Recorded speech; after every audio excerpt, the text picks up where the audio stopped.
يا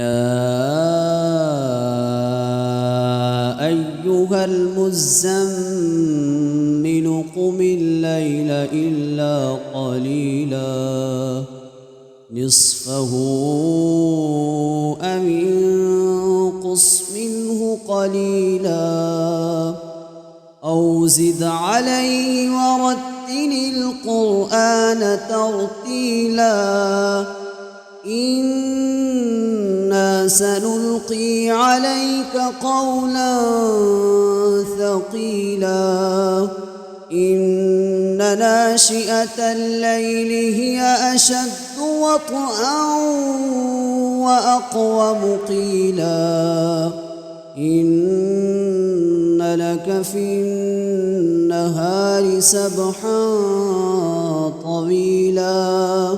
واذكر اسم ربك وتبتل إليه تبتيلا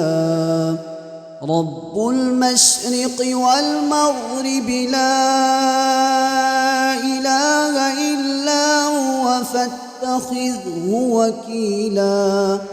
واصبر على ما يقولون واهجرهم هجرا جميلا وذرني والمكذبين أولي النعمة ومهلهم قليلا إن لدينا